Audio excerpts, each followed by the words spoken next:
I agree with you 100% on the how it became more I mean, think of how the games kind of were back in the day and how they are now. The Xbox 360 and PS3, I'm not trying to sound like one of those incels, right? Where I like, oh, the games aren't sexy anymore. But I've noticed that the feeling toward sexiness in video games has shifted. And this is a side conversation. But I'm looking at like how Mortal Kombat 9 was on the 360 to how the characters look in the new Mortal Kombat games, just as an example. And I feel like that developers are too afraid to kind of take more risks with kind of their characters being more in a sexy way. And I don't mean the female characters either. I mean the male characters as well. The sex appeal has been pulled back a lot. And it's not just because of the politics as well. It's also the fact that things need to be marketed to a wide audience. Another example would be like Street Fighter 6, right?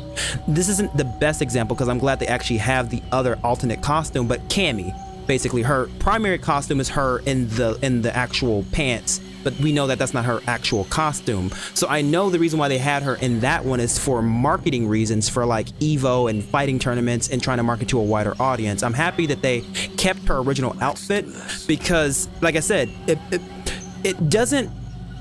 People have made the argument that the sexiness of the characters depends on the quality of the product and the people who play those games, and it's not fair to assume that just because you want to create and make sexy men and female characters that they automatically labels you as someone who doesn't know how to make good video games, or you shouldn't make video games in a general sense. This is just one of the conversations. The other half is good gameplay and player freedom, because I've noticed that games are a whole lot more simplistic today. Think about how many games that we have that are over the shoulder, very cinematic, quick time events and things like that, where you look at this game that I'm playing right now, both this game, Prototype, and some of the other games you're going to see me play tomorrow and the next day, that lack quick time events and gives the player a lot of open freedom to use the tools that the developers want the player to use, rather than just, yeah, you press the B button and you get to do all this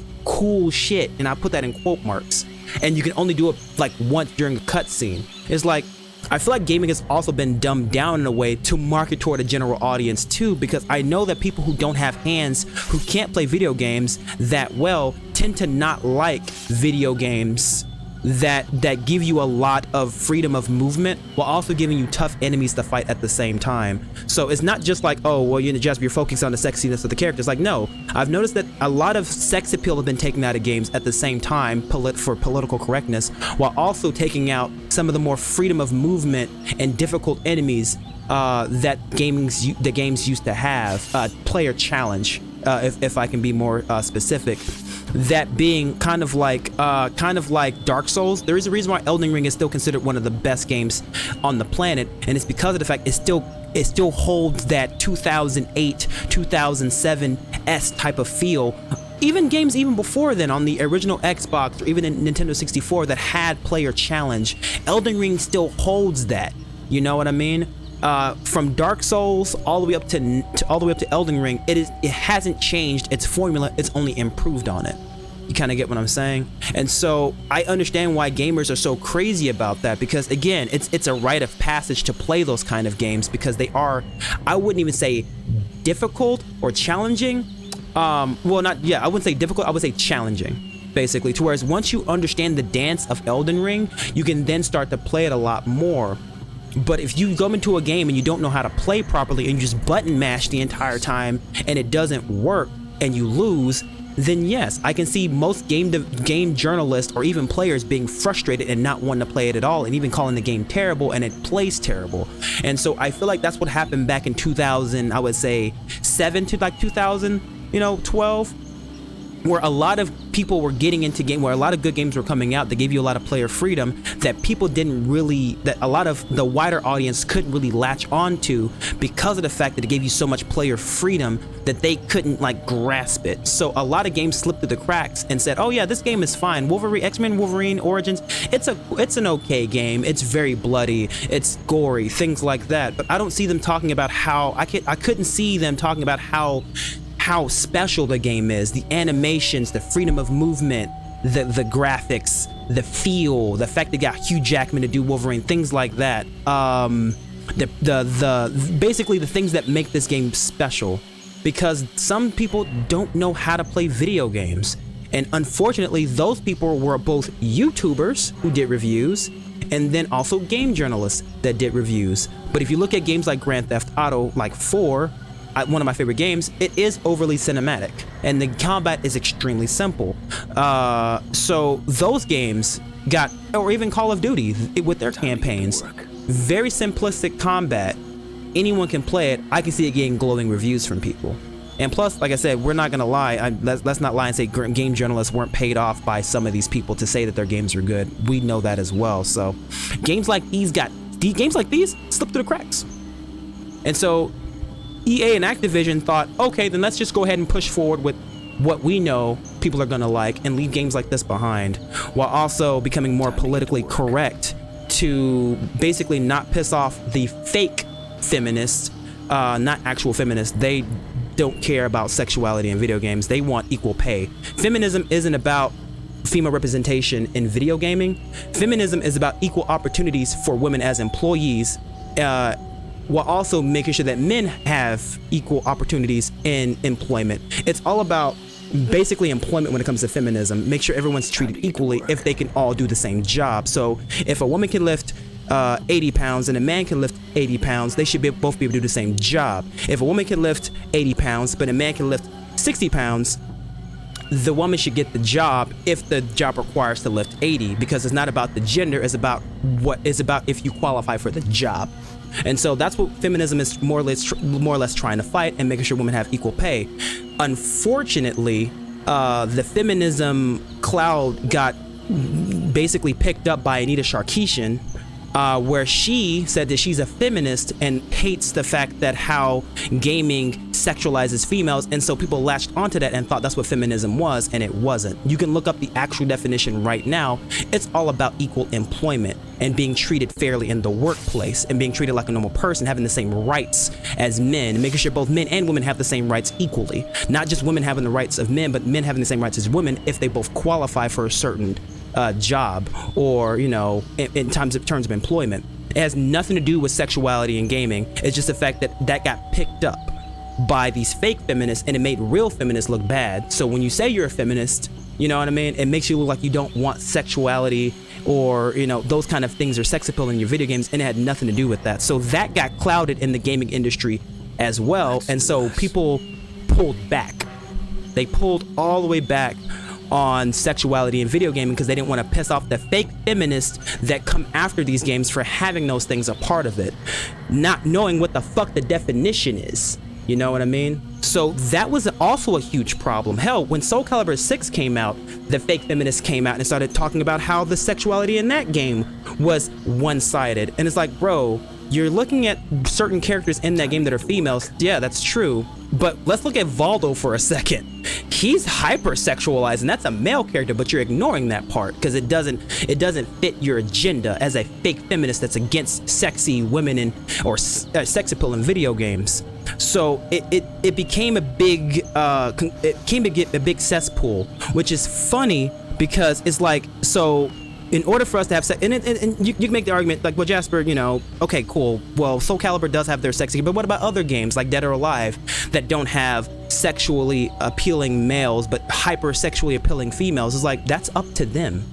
These are artists. You know what I mean? Let the artists do whatever the fuck they want to do with their game. If you want to make a chick that doesn't really have huge breasts for your video game, then you can do that. And if you want to make a girl that has huge breasts in your video game, there's nothing wrong with that. Artistic design should not be muddled because of political correctness. I feel like as long as the game itself is fun, it doesn't matter what the characters look like. And I never really understood that about the fake feminism movement. It's like, why are you so hyper focused on the way characters look rather than how the game is actually played? You know what I mean? So that was also a big issue, which is why political correctness was one of those in trying to appeal to fake feminism. Then we had the whole, we don't want games being too hard for people, and if we're gonna make games hard, we're just gonna make the player take more damage and do less damage, which that's just fucking lazy. And then we had the whole corporatization, we're trying to make as much money as possible, like Candy Crush and Temple Run and all those other mobile games. And since people aren't really saying that some of our previous games are extremely good, let's just move forward with the ones that are currently making money and just monetize those as mobile games. That's why Assassin's Creed has microtransactions. Call of Duty has microtransactions. Why 2K has microtransactions? Because these are their heavy hitters that they know they can monetize, and things like Wolverine and Amazing Spider-Man, or like The Saboteur, Mercenaries, Spider-Man 3, Blur, games like those, you know what I mean? Like, those games didn't really get that much attention, so let's axe those games and just monetize the ones that we do so we can make as much money as them. Also be politically correct so we can present ourselves to the fake feminist community. And then let's also make the games easy so we can get the people who ain't got hands, make them feel like they actually do. And so people like us who actually know how to play video games, we're basically playing children games, and it's not the same as it used to be, because game developers don't trust people like us, or gamers at least, to be able to play video games, and it's kind of insulting in a way. Look, I can go on for years and years and years about this, but it's the same thing about the whole woke culture thing, where like with the Little Mermaid movie, like the quality of the movie is based on the color of the character.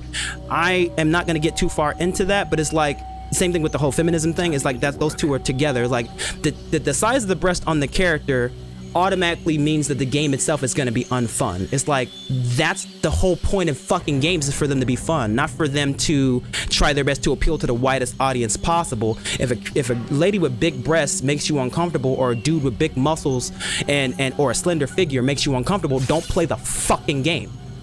But people who are interested in those kind of looks in certain characters, because I'm not gonna lie, whenever we pick up a video game, we are looking at the people on the front. If they do not catch our eye, we're not gonna play that game. So it's like, having physically appealing characters is actually a plus for your game. So it's like, don't take that away from the artist, because it makes us not want to play those games at all. And so it's like, you don't understand how games work, and you don't even know what the fuck feminism is. And that's what really pissed me off, because I myself feel that if you can do the job, you should be hired. But people don't even talk about that side of feminism, because they feel like that's not important. They think that feminism is the whole take out sexuality in gaming. It's like, that's not what that is. Or in movies, that's not what that is. It's just like, it's angering. So yeah, when I play games like these, I hold these games close to my heart, man, because I have to. Games like these aren't going to be made anymore. We're way too far gone, man. There's only a few still being made, and that's like Elden Ring and Soul Calibur 6 and things like that, you know, that still have somewhat of a fucking soul, made by some of the same developers that made it back in the day, you know. So yeah, I'm gonna hang on to my Xbox 360 and my original Xbox and play the games I wish I would have played, that I wish I could have, that I wish I could afford back when I was a kid. Because people are so quick to move on to the next thing and not actually go back to the games they wish they would have played back in the day, because, you know, games move really fast, and people want to be a part of the most newest thing. And honestly, if that is, you know, the general public, then they're not real gamers, because you should play games that you're interested in, not games that are famous. You know what I mean? But that's where the whole character models come in, where you get to buy games that help you express yourself in what kind of woman or man you would like to be or see. You know, if there's a blonde woman, you know, with a skimpy outfit on the cover, you should be able to want to play that game. You shouldn't be able to have that taken away from you. At the same time, if you don't want to make those kind of characters for your game, and you want to make someone that's more reserved, a female detective, make those stories too. You know, and if you want to make a sexy female detective, yes, it doesn't really make sense, but I mean, are we really gonna really question logic in a video game world? No, I don't think we should. Game developers should have not ever been discouraged from making the games and the characters they wanted, and unfortunately they have, which I guess I understand why a lot of them have left the gaming industry and why corporate took over so easily. You know, is I want to make this kind of character. It's like, no, we don't want to offend anybody. It's like, that's what we're doing? I think it's more offensive to not make the game that you wanted to make. You know, it's more offensive to the gamer of saying, we don't want to give you the idea of what we feel our game should be. you know, so we don't offend you. It's like, let the people who are offended be offended and not buy the game, and then let the people who are who do love your character models and your characters get into the game. Because like I said, you never know what the next best game actually is until you play it. But you know, character models are extremely important. And I do believe that having women help develop games is also important too, because you get multiple perspectives on things.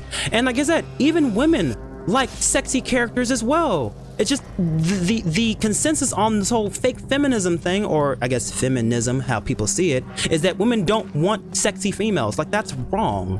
It's just, you've been shown such bad examples of women hating sexy female characters or skimpy female characters that you feel like that's the entire consensus on women, and that's not it. I want women in video games because it offers a new perspective. We need those. Those are going to be some of the best games to play, you know? But there's nothing wrong with wanting to play a game like Rumble Roses, where you play a bunch of big-titted females who wrestle in the ring, that has really good combat. I own the game. The game isn't just about skimpiness, just like Dead or Alive. Yes, there's a lot of skimpy females, but the game has really deep, you know, combat systems and things. That's really important too, you know? These games aren't just skimpy and then that's it. These games, some of these games that are like that do have other things a part of it. It's just the people who are making these games want to see these kind of females and want to make these kind of female characters. And even like I said, even dude characters are sexy as well. You know what I mean? It's just like, you know, but I'm always going to be an advocate for playing older games, man. Play the games you wish you would have played. Again, there's nothing wrong with liking the current games as well. There are some good games still coming out on the current gen. It's just none of the big games are really that good. But I'm always gonna be like, yeah, pick yourself up at 360 and play the games you wish you played. You know, go to those old school gaming stores and support local businesses by buying those games that you wish you had. Things like that. This game came out in 2007, by the way. Holy shit. And like I said, again, keep doing that, man. I mean, that's not really spitting in the face of gaming in the general sense. It's just more or less giving you a little bit more happiness in your life when it comes to the hobbies that you love, which is video gaming. You know, don't play old games angrily, play them proudly, man. Spread the word about how good these games are, not in, you know, spite of the current gaming industry, but just because these games make you happy. Because people follow passion more than they follow anger. And so again, keep pushing forward the games you are passionate about. Hey, look, Luke, I still remember you telling me to play the Star Wars, yeah, you told me to play Revenge of the Sith. I haven't forgotten that yet because I know how passionate you are about it. You know what I mean? You didn't throw that game out of anger in spite of the gaming industry or because you're angry. You told me about that game because you're passionate about it, and I followed that passion, and I'm not gonna forget that game. And I looked up gameplay and I want to play it at some point. You know? Again, that's gaming right there. You know what I mean? That's what it's all about, in my opinion. I'm always gonna play the games that I love, you know? And I'm never gonna just shit on, you know, things just because it's different. I'm gonna say I'm going to play games, you know, and then tell and say what they've done wrong, you know? Because saying what you've done wrong is a whole lot easier, and saying what you could have done better is a whole lot easier than just saying you're just bad just because you're different. Because we don't want to have another 2013 to 2023 where the gaming industry thought we were a certain type of way because we didn't appreciate the games of the previous generation, you know, as much. And that's why we don't have games like Spider-Man 3 anymore, or Wolverine X-Men Origins, or Prototype, or, you know, like I said, Mercenaries 2. And I would even say like games like Max Payne 3 or Sonic Unleashed, you know, when it comes to that amount of speed for the Sonic games and stuff like that.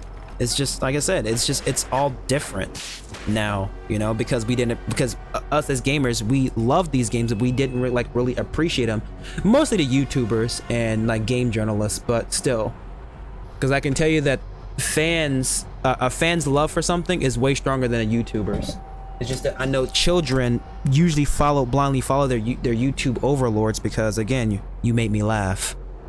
So just understand, like I said, I'm still looking for Revenge of the Sith to this day because that's how we network as video gamers, man.